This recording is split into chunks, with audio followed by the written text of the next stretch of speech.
पूजा पाठ करते हैं, बहुत ज़्यादा they are much more involve in witchcraft, जादू टोनाओं में बहुत ज़्यादा इन्वॉल्वमेंट इनका रहता है। सो ऐसे माहौल से परमेश्वर ने मुझे चुना और आज इस जगह पे खड़ा किया। मैं प्रभु को धन्यवाद देती हूँ। मैं दो दुनियाओं को बहुत अच्छे से देखी हूँ। मेरा पहला वाला जीवन कैसा था, पहले में जब हम पूजा पाठ करते थे, बहुत कुछ करते थे तो कैसा था, और आज के समय कैसा है। मैं प्रभु को धन्यवाद देती हूँ कि परमेश्वर ने मुझे इसका डिफरेंस बहुत अच्छे तरीके से दिखाया।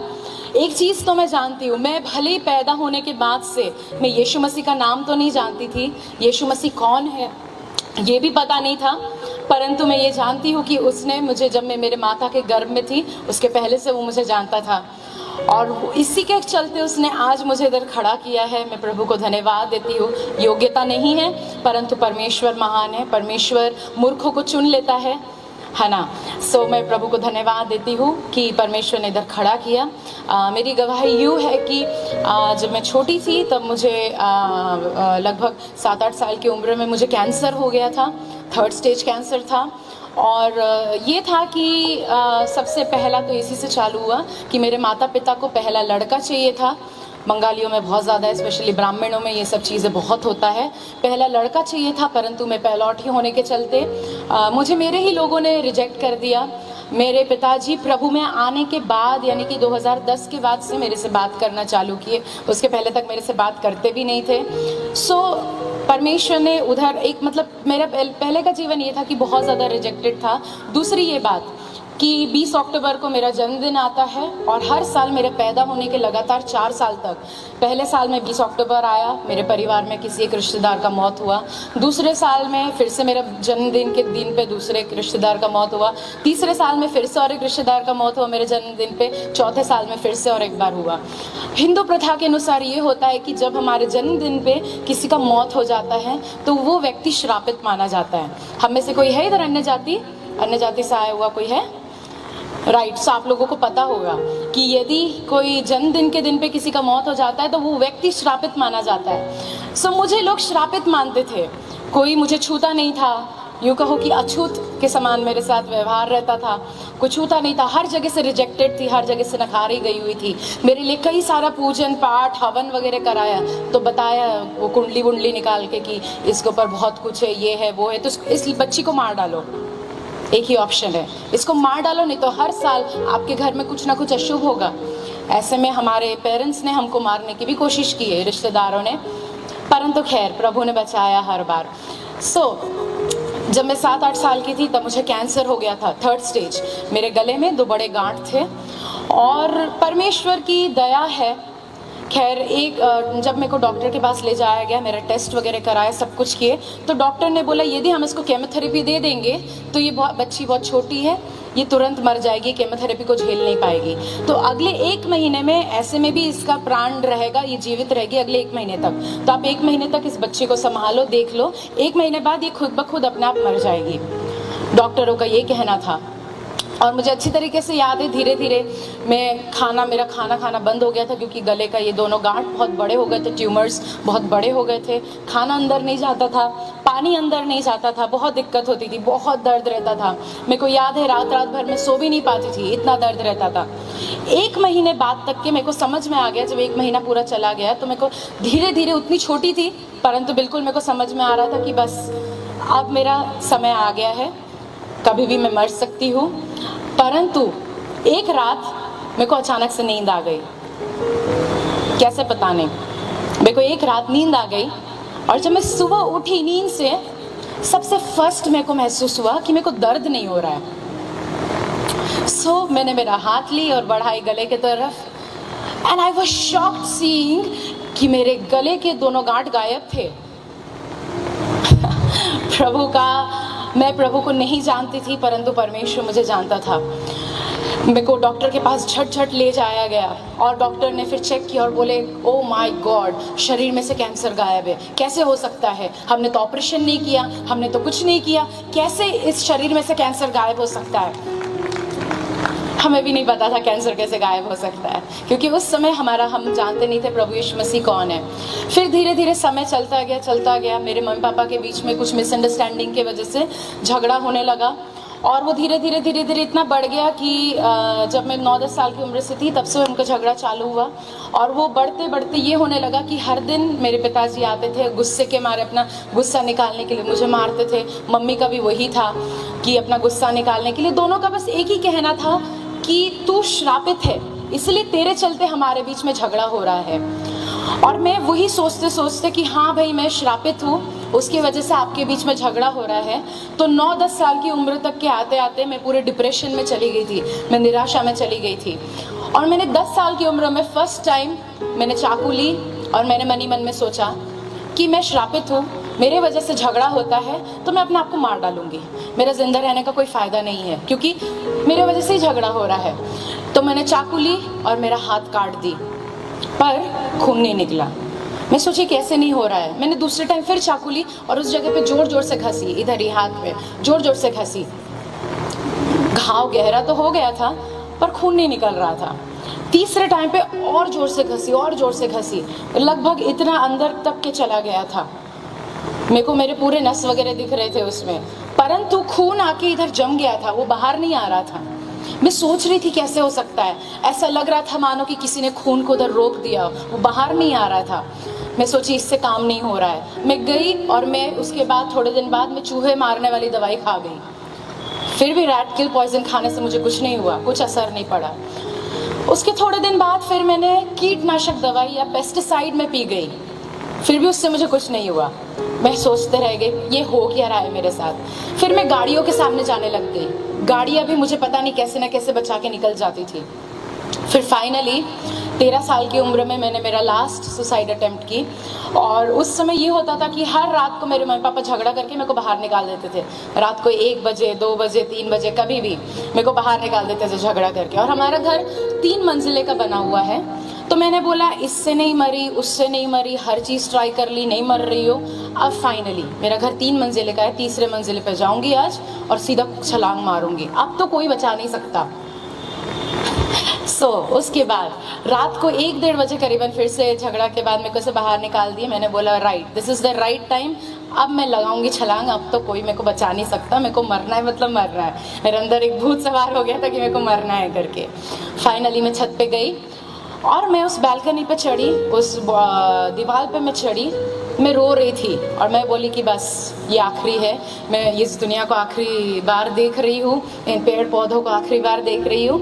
एंड उतना ही सोच के साथ मैंने तीसरे मंजिले से मैंने छलांग मारी नीचे। एंड सच में एक मेरा पर्सनल एक्सपीरियंस बोलूँ उसमें, ऐसे करके वुश करके जो एकदम हिट होता है ना शरीर, एकदम ऐसे नीचे जाते जाते जाते जाते ग्राउंड में मेरे हिसाब से बस थोड़ा सा ही स्पेस बाकी था।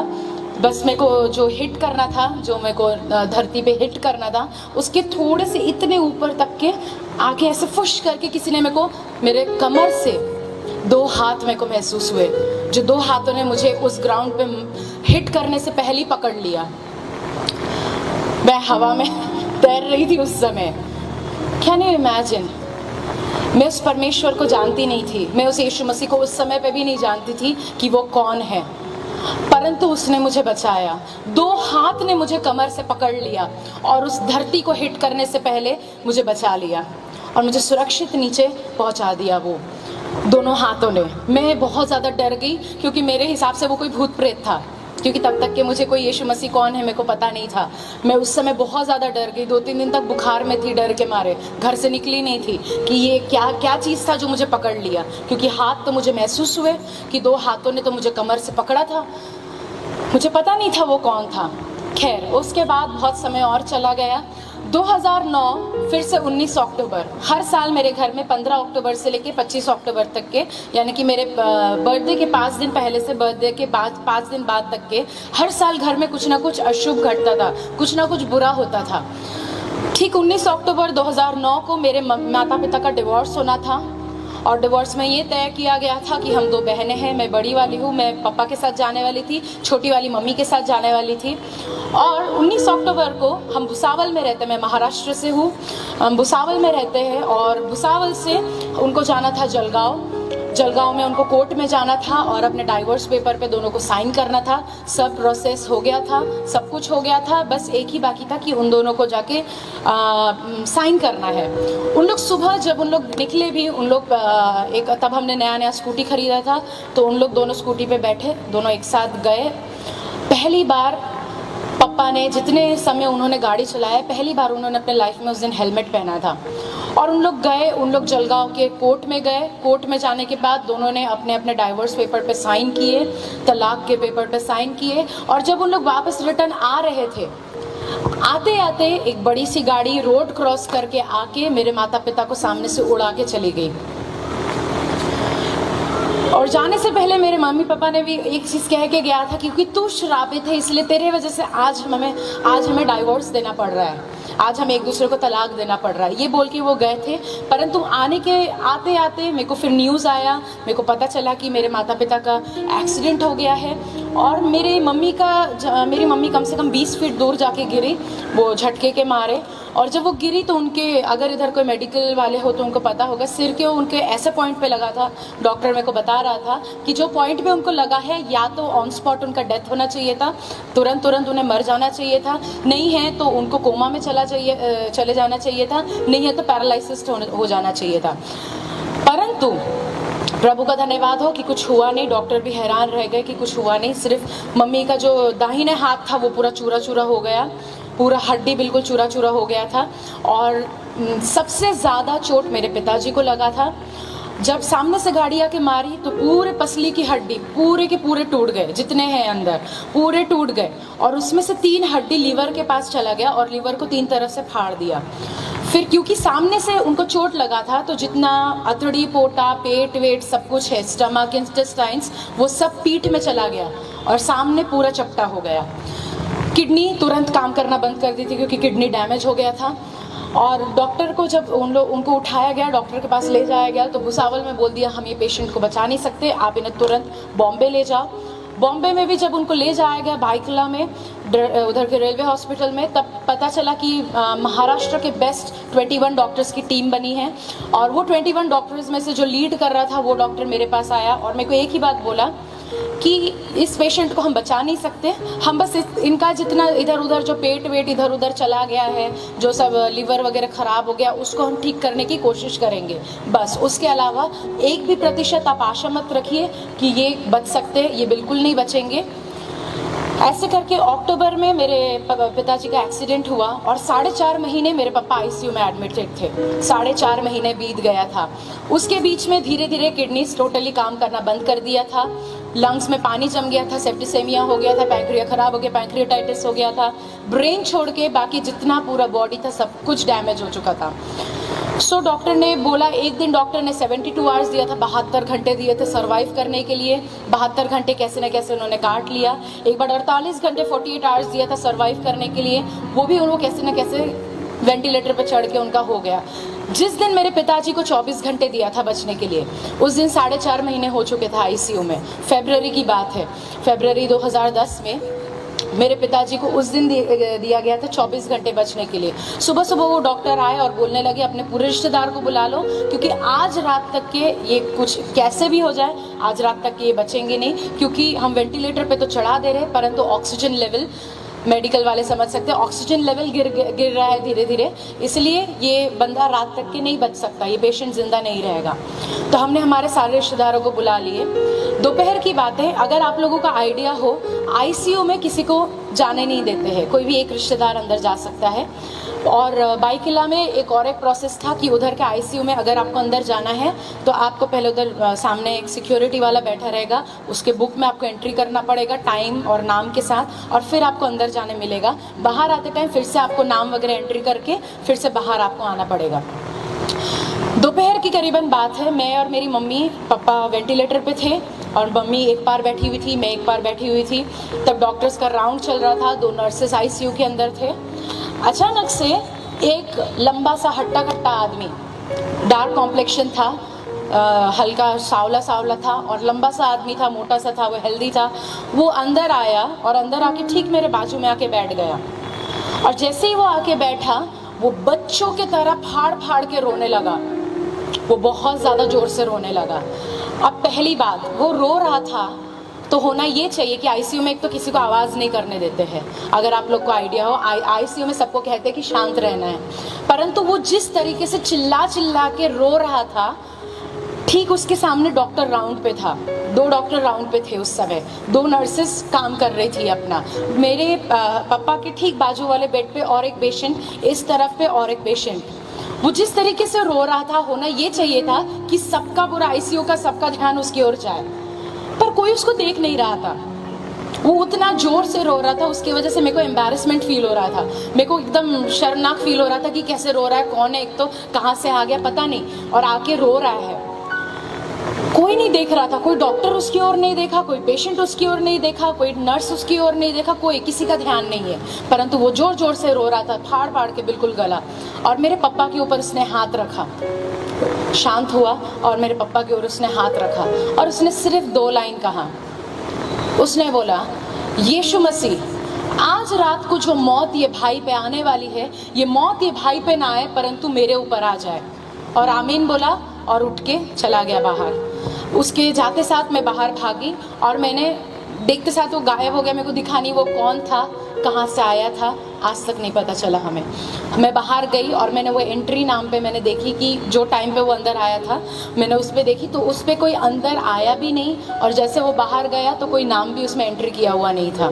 किसी ने देखा ही नहीं कि वैसा कोई आदमी अंदर आया है और ऐसा कोई आदमी बाहर गया है।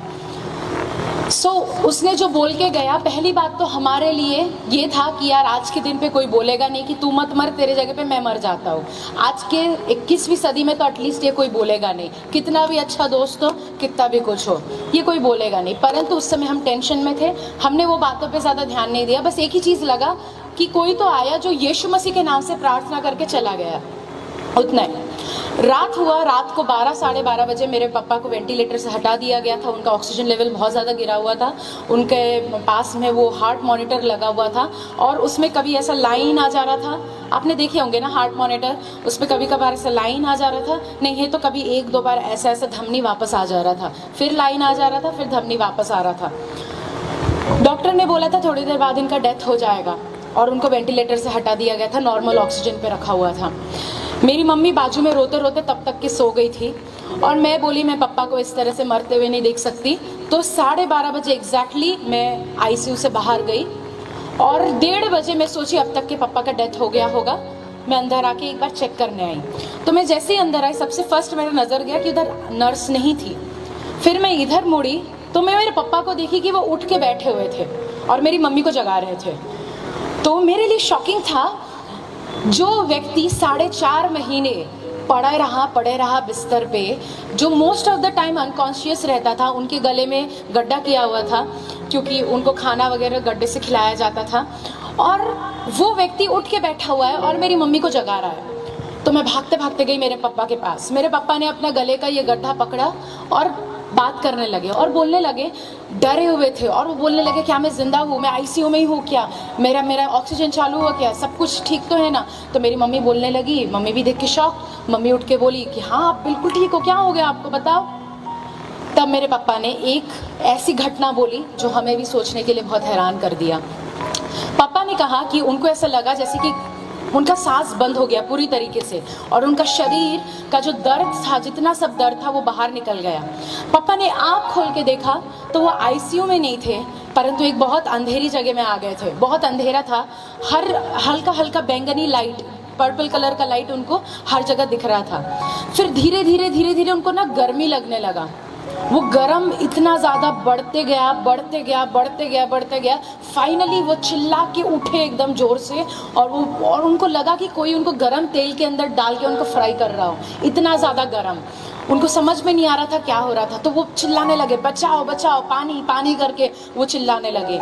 धीरे धीरे उनको कुछ कुछ दिखने लगा और लोगों का आवाज़ आने लगा। अब ये लोगों में वो बता रहे थे, आदमी, औरत, जवान लड़के, लड़कियां, बच्चे, बूढ़ा बूढ़ी, सब लोग थे और हर एक प्रकार के भाषा के लोग थे। उधर अमेरिकन्स थे, जर्मनीज थे, चाइनीज थे, इंडियंस थे, हर प्रकार के उनको उधर पीपल ट्राइब्स दिखे, उनको ग्रुप दिखे कि इन लोग अपनी अपनी भाषा में बचाओ बचाओ चिल्ला रहे।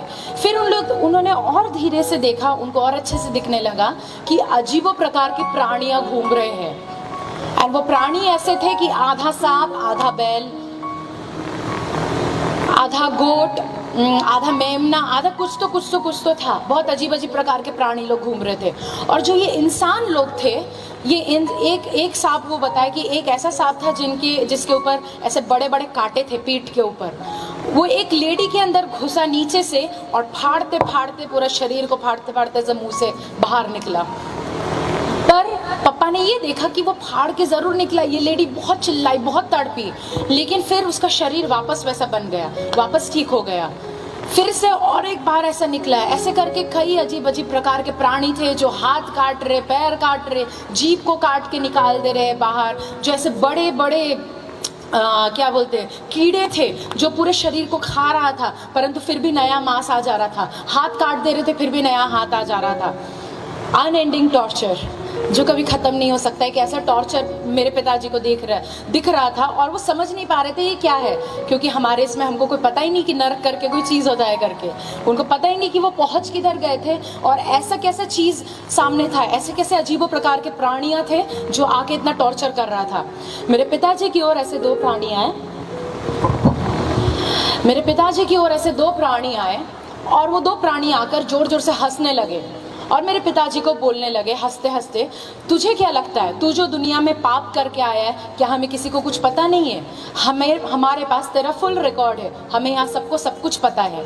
और फिर उसने ऐसा स्क्रोल निकाला। आपको स्क्रोल पता होगा, पहले समय में राजाओं के सामने ऐसे एक ऐसा खोल के पढ़ा जाता था, उसको स्क्रोल बोलते।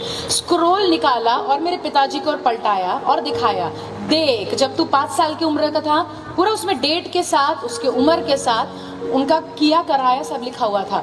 देख जब तू 5 साल का था तब तूने ये टाइम पे, ये दिन पे, ये महीने में, ये साल में तूने अपनी माता पिता से झूठ बोला था। फिर धीरे धीरे आके ये साल में तूने घूस दिया, ये साल में तूने अपनी पत्नी को गाली दिया, ये साल में तूने अपनी पत्नी को मारा, तूने ये किया, तूने वो किया। हर एक चीज वो स्क्रोल में समय के साथ, उम्र के साथ सब कुछ लिखा हुआ था। और बोले कि तुझे क्या लगता है तू बच जाएगा, अब भुगत, बोल के मेरे पिताजी को भी टॉर्चर करने लगे। और अचानक से मेरे पापा बोलने लगे कि मेरे को पता नहीं क्या हुआ और वो घुटने के बल गिर गए। यदि आपको पता हो, बाकियों का तो नहीं पता, परंतु हम ब्राह्मण, हम लोग मूर्तियों के सामने भी कभी भी घुटने के बल आके पूजा नहीं करते, क्योंकि उसको पाप माना जाता है। तो मेरे पिताजी बोले पता नहीं क्यों मैं घुटने के बल गिर गया और मेरे मुंह से निकला यीशु मसीह। ये नाम क्यों निकला पता नहीं, परंतु निकला यीशु मसीह, मुझे बचा लीजिए, गिव मी अनदर चांस, मुझे और एक चांस दीजिए। मेरे 2 बच्चे, मेरी बीवी है, मुझे उनके पास वापस भेज दीजिए। जो मैंने गलती किया मैं वो कभी नहीं करूँगा। उन्होंने जैसे ही ये बोले, उनका दर्द फिर से वापस आ गया और जोर से उन्होंने एक सांस लिया और आँख जब खुले तो वो आईसीयू में थे। और जब उन्होंने इतना बोलना खत्म ही किया था तो पीछे से वो नर्स जो नहीं थी, जो मैंने आते साथ देखा कि नर्स नहीं है, वो नर्स अपने साथ डॉक्टर को भागते लेकर, वो दोनों डॉक्टर और वो नर्स एक साथ आए मेरे पिताजी के पास। और वो डॉक्टर ने पूरा चेक किया, सब कुछ किया और वो डॉक्टर नर्स को चिल्लाने लगा। मैंने पहले तो एकदम ध्यान से देखा कि उसके हाथ में डेथ सर्टिफिकेट था। मैं समझ नहीं पाई कि डेथ सर्टिफिकेट उसके हाथ में क्यों है। वो डॉक्टर ने फिर नर्स को चिल्लाया कि तुमने इतने रात को मुझे क्यों डिस्टर्ब की, पेशेंट तो बिल्कुल ठीक है। तब वो नर्स डर गई और नर्स बोलने लगी, डॉक्टर ये पेशेंट मर चुका था, ये मरने के बाद मैंने उसको CPR भी दिया, मैंने बहुत कोशिश किया, परंतु उसका हार्ट का धमनी वापस नहीं आया। इसलिए मैं ये डेथ सर्टिफिकेट मैं ले आई थी मेरे साथ कि ये जो बंदा मर गया है इसके ऊपर आप चेक करोगे, ये बॉडी को चेक करोगे, फिर ये डेथ सर्टिफिकेट के ऊपर साइन करोगे। प्रभु का धन्यवाद हो कि मेरे पिताजी मर गए थे, हमको किसी ने सुसमाचार नहीं सुनाया। मेरे पिताजी को किसी ने सुसमाचार नहीं सुनाया कि यीशु मसीह आए थे, मारे गए थे, गाड़े गए थे, फिर जिंदा हो उठे। नहीं, हमको किसी ने नहीं सुनाया। परंतु मैं प्रभु को धन्यवाद देती हूँ कि मेरे पिताजी मर गए, नरक में गए और प्रभु यीशु मसीह को फिर से जानकर जिंदा हुए। मैं प्रभु को धन्यवाद देती हूँ कि वो मर गए और फिर से मृत्यु में से परमेश्वर ने उनको वापस जिंदा किया। जिस दिन ये घटना हुआ, ठीक अगले 3 दिन के अंदर जितना उनका अतड़ी, पोटा, पेट, वेट, स्टमक, इंटेस्टाइन, लिवर, लंग्स, जितना सब कुछ डैमेज हो चुका था, वो ऑटोमेटिकली फिर से 3 दिन के अंदर काम करने लग गया।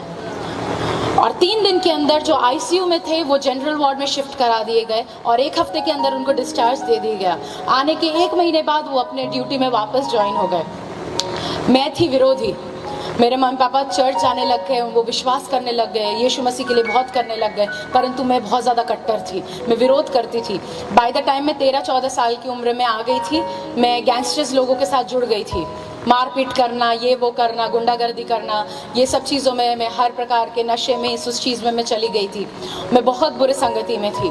और उस समय ये हुआ था कि जैसे ही मैंने सुना कि मेरे माता पिता जाने लग गए हैं चर्च में, सब मूर्ति वगैरह उठा के फेंक दिए हैं, मैं बोली इन्होंने हमारा धर्म परिवर्तन कर दिए। मेरे दिमाग में वही आया। मैं शिवसेना के साथ थी, महाराष्ट्र में शिवसेना चलता है, मैं शिवसेना लोगों के साथ थी और मेरे को वही लगा कि इन्होंने मेरा धर्म परिवर्तन कर दिया, मेरे माता पिता का धर्म परिवर्तन कर दिया। और मैंने ऐसे 40 गुंडों को जमा कर ली शिवसेना के, और उसमें से एक पुलिस कमिश्नर थे। मैंने बोला मेरे यहाँ जो पास्टर आते हैं उनके 2 छोटे बच्चे हैं, एक 1 साल का लड़का है, दूसरी 3 साल की लड़की है, और वो पास्टर और उनकी वाइफ। मैंने बोला हम सब ना ये पास्टर को, उनकी वाइफ को और इनके दोनों बच्चों को जिंदा जला के मार डालेंगे, क्योंकि ये हमारा धर्म परिवर्तन कर रहे हैं। मैंने 40 लोगों को जमा की और उसमें से एक पुलिस कमिश्नर थे जो बंगाली थे। मैंने उनको बोला कि मैं ऐसा ऐसा करने पे हूँ, तो पुलिस कमिश्नर बोला जाओ कर दो, मार दो इनको, जो करना करो, मैं पूरे केस को कंट्रोल कर लूँगा, पूरे केस को दबा दूंगा, कुछ दिक्कत भी नहीं होगा। तो सब अपने हाथ में गन वगैरह लिए, रॉकेल केरोसिन लिए, सब कुछ लिए, और हम चल लिए 40 लोग मार डालने के लिए पास्टर को और उनकी वाइफ को और उनके दोनों बच्चों को। जैसे हम आधे रास्ते में पहुंचे, ठीक आधे रास्ते में मेरे को ऐसा लगा मानो कि किसी ने मेरे शरीर में इलेक्ट्रिक शॉक दे दिया हो। हालांकि कोई इलेक्ट्रिक शॉक नहीं लगा मेरे को, वास्तव में कोई इलेक्ट्रिक शॉक नहीं लगा, परंतु मेरे को महसूस हुआ कि शरीर में मेरे को किसी ने जोर से इलेक्ट्रिक शॉक लगा दिया। मैं गाड़ी से तुरंत उल्टा होकर नीचे गिर गई, और जैसे ही मैं गिरी मेरे आंखों के सामने एक बड़ा स्क्रीन आ गया और मेरे को दिखने लगा कि मुझे कैंसर हुआ था, परंतु मैं बच गई। मैंने हाथ काटी थी परंतु खून नहीं निकला। मैं गाड़ियों के सामने जा रही थी परंतु गाड़ियां मुझे बचा ले रही थी। मैं उस छत से नीचे कूदी तो थी परंतु मुझे किसी ने बचा लिया। मेरे आंखों के स्क्रीन के सामने इतना आया, और अचानक से मुझे एक आवाज आया, वो बोलता है बेटी तुझे तेरे माँ बाप ने तो छोड़ दिया परंतु मैंने तुझे कभी नहीं छोड़ा, मैं तुझसे बहुत प्यार करता हूँ। एक क्लियर, एक बहुत सुंदर आवाज आया मुझे, और बस मेरे आंखों में सांसू निकलने लगा। कैसे निकल रहा था, क्यों निकल रहा था पता नहीं, परंतु मैं रोने लगी, चिल्ला चिल्ला के रोने लगी, और मैंने बोला, मेरे मुंह से बस निकलने लगा, यीशु मसीह मुझे माफ कर दीजिए, आज के बाद से ये जीवन जो है ये आपका है, ये जीवन पे और मेरा कोई नियंत्रण नहीं है, प्रभु ये जीवन आपका है। और जैसे ही मैंने इतना बोला, मैंने आँख खोल के देखा, वो पता नहीं 40 लोग कहाँ चले गए, मेरे को पता नहीं, आज तक नहीं पता। वो पास्टर बिल्कुल सुरक्षित है, उनको कुछ नहीं हुआ, बल्कि उनको ये घटना पता भी नहीं था कि ऐसा हुआ भी है करके। मैं हर जगह गवाही देती हूँ तो गवाही में पता चलता है कि हाँ ऐसा हुआ था करके। 2011 अगेन 20-21 अक्टूबर में मैंने मेरा जीवन प्रभु को दी, और उस दिन के बाद से मैं एक चीज़ जान गई, मैंने बहुत कुछ किया, बहुत जादू टोना की, बहुत कुछ की, परंतु हर जगह मेरे को फेलियर हाथ में लगा, कभी मैं कुछ चीज़ में सफल नहीं हो पाई। किसी ने मुझे पहली बार बोला कि मैं तुझसे प्यार करता हूँ। जिस समय मेरे माता पिता मेरे को छोड़ देते थे, मेरे को घर से बाहर निकाल देते थे, तो आसपास के पड़ोसी वाले मेरे पे थूक के जाते थे और बोलते थे तू श्रापित है, तेरे वजह से ये परिवार नष्ट हो गया। परंतु परमेश्वर ने मुझे वहाँ से खड़ा किया, परमेश्वर ने मुझे एक बहुत अच्छे परिवार में जोड़ा जिसका मैं तो योग्यता रखती नहीं थी, और मैं प्रभु को धन्यवाद देती हूँ कि परमेश्वर ने मुझे एक बहुत अच्छे परिवार के साथ जोड़ा। आज मेरा पूरा जीवन सेवा में जाता है, हर जगह जाते हम सेवा करते हैं, कई चिन्ह चमत्कार, चंगाई चमत्कार, चिन्ह चमत्कार होता है। हमने बताया पिछले अक्टूबर में 2018 अक्टूबर में हमारे कलीसिया के एक भाई मर गए थे। परमेश्वर के अनुग्रह के द्वारा, परमेश्वर के महिमा के द्वारा हमने प्रार्थना किया और वो मुर्दा फिर से जी उठा, और मैं परमेश्वर को धन्यवाद देती हूँ कि प्रभु ऐसी जगह पे इस्तेमाल करता है। प्रभु आज पूरे भारतवर्ष में ले जाता है। बहुत परमेश्वर ने बहुत अच्छे पति दिए हमें, जो हमें हर जगह इनकरेज करते, हर जगह मुझे फ्रंट में कर देते हैं, मुझसे बहुत प्यार करते हैं। जो परिवार ने मुझे प्यार नहीं दिया, मेरे पति जी ने मुझे वो प्यार दिया। जो प्यार के लिए तरसती थी, परमेश्वर ने एक ऐसे व्यक्ति को खड़ा किया जो आज मुझे प्यार करता है बहुत ज़्यादा, मुझे इनकरेज करता है, मुझे खड़ा करता है हर जगह। मैं प्रभु को धन्यवाद देती हूँ।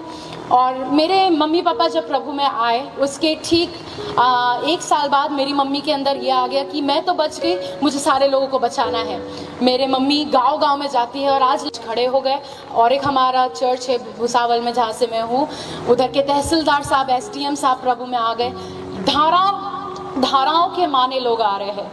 हम भोपाल में सेवा करते, मुर्दे जिल रहे हैं, कैंसर गायब हो जा रहा है। परमेश्वर का मैं धन्यवाद दे रही हूँ कि परमेश्वर इस तरीके से खड़ा किया। मिनिस्ट्री का मुझे कभी कोई एक्सपीरियंस नहीं था। शादी के तुरंत 1-2 दिन बाद ही मेरे को गुजरात में ले गए और फर्स्ट टाइम मेरे को ये था कि मैं जो चर्च में जाती थी, पहले वो 50-60 लोगों का चर्च था भुसावल में, परंतु शादी के तुरंत 2-3 दिन बाद गुजरात में एक मीटिंग था और उसमें मेरे को बोल दिए कि वर्शिप लीड करना है, आगे कर दिए। मैं आज तक मेरे लाइफ में कभी वर्शिप लीड नहीं की थी उसके पहले तक के। और जब मैंने जनता को देखा तो 30,000 लोग, मेरे होश उड़ गए, मेरे पूरे हाथ पैर पूरे कांपने लग गए थे उतनी सारी जनता को देख के, क्योंकि मैंने कभी वर्शिप लीड नहीं की। जो मैंने गाई वो भी पूरा बेसुरा गाई। सो मैं प्रभु को धन्यवाद देती हूँ। प्रभु एकदम ज़ीरो से लेके बनाते बनाते खड़ा किया है मुझे आज इस जगह पे। और मैं प्रभु को धन्यवाद देती हूँ कि मैं प्रभु को नहीं जानती थी, परमेश्वर ने बिल्कुल शून्य से लेके खड़ा किया मुझे। एंड आई बिलीव कि परमेश्वर यदि मेरे साथ ये चीज़ कर सकता है तो आप तो प्रभु को जानते हैं पहले से, आप तो परमेश्वर में ही बड़े हुए हैं, उनको ही देखते, उनको ही सुनते बड़े हुए, पूरा बाइबल की कहानियों को सुनते बड़े हुए। परमेश्वर आपके साथ ज़्यादा कामों को करना चाहिए। मैं विश्वास करती हूँ कि इधर जितने लोग बैठे हैं, हर एक के लिए परमेश्वर ने कुछ ना कुछ योजना रखा है। हम पैदा हो गए ऐसे ही नहीं हुए हैं। परमेश्वर ने विशेष, पीछे से लेके सामने तक जितने लोग बैठे हुए हैं, परमेश्वर ने कुछ विशेष योजना आपके लिए रखा है। आई कैन सी हमारे में से कई लोग टूटे हुए हैं, हम में से कई लोग इधर सुसाइड करने की कोशिश किए। कई लेडीज लोग अपने जीवन में सोच रहे हैं कि ये जीवन और कुछ काम का नहीं है, मेरा परिवार मुझे मानता नहीं है, ससुराल से ये प्रॉब्लम है, वो प्रॉब्लम है, मैं करती तो हूँ काम परंतु मेरे पति मुझे उसमें इनकरेज नहीं करते हैं। कई मैं प्रॉब्लम्स देख पा रही हूँ। कई हमारे बीच में जवान हैं जो टूटे हुए हैं, धोखा खाए हुए हैं, मम्मी पापा से जमता नहीं है, दोस्तों से जमता नहीं है, दोस्तों में जाओ, बॉयफ्रेंड गर्लफ्रेंड धोखा दिए हुए। परमेश्वर आप लोगों के लिए स्पेशल योजना रखा है। परमेश्वर ने आप लोगों के लिए एक बहुत बड़ा योजना रखा है, इसलिए आज आप यहाँ रहे। परमेश्वर आपके टूटेपन को लेकर आपको फिर से मिट्टी में से उठाकर एक योग्य पात्र बनाना चाहता है। परमेश्वर आपके आंसुओं को व्यर्थ नहीं जाने देना चाहता है। याद रखिए, प्रभु मुझसे कह रहा है, जब आप रो रहे हैं अकेले में, जब रात रात भर आपको लगता है कि कोई मेरे फीलिंग्स को समझ नहीं सकता है, जब आप रात में बिना सोए अकेले, भाई कोई भी ब्रदर हो या कोई भी सिस्टर हो, परमेश्वर उन लोगों के लिए कह रहा है, आप लोग जब रात में अकेले में आंसू बहाते, मत सोचिए कि आप अकेले हैं। परमेश्वर आपके यीशु मसीह ठीक आपके बाजू में बैठ के वो भी रो रहा है। वो आपके रोने को ऐसे नहीं जाने देगा। आपके आंसुओं को परमेश्वर ने कुप्पियों में जमा करके रखा है और उसका प्रतिफल ठीक समय पे परमेश्वर देगा। इस तरह से आपने देखा, आपने समझा, आपको यकीन होना चाहिए कि ये वाक्य में चमत्कारी गवाही यीशु मसीह के द्वारा ही दी गई है। और ऐसे हर लोग जो विरोधी है वो परमेश्वर को एक दिन मानेंगे भी और एक दिन प्रभु की सेवा भी करेंगे। तो आइए प्रार्थना करते हैं। धन्यवाद करते हैं पिता परमेश्वर, इस सुंदर गवाही के लिए तेरा धन्यवाद करता हूँ। जब तेरे बेटे देखेंगे और तेरी बेटियाँ देखेंगे तो उनका जीवन बदले, उनके घर में भी अगर कोई ऐसा इंसान है तो उसका भी जीवन बदले। और आज एक अद्भुत गवाही के लिए मैं आपका धन्यवाद करता हूँ। वचन के द्वारा आशीष बरकत दे, गवाही के द्वारा लोगों का जीवन बदले और पूरी दुनिया पर तेरी शांति कायम हो। पिता, इस प्रार्थना, वचन, गवाही देना सब तुझे पिता ग्रहण योग्य हो और देखने वाले 100 गुना प्रतिफल पाए। यीशु मसीह के नाम से मांगते हैं, आमीन आमीन आमीन। God bless you. जय मसीह की वीडियो को शेयर करें, चैनल में जुड़े, प्रभु का धन्यवाद करें। God bless you. जय मसीह की।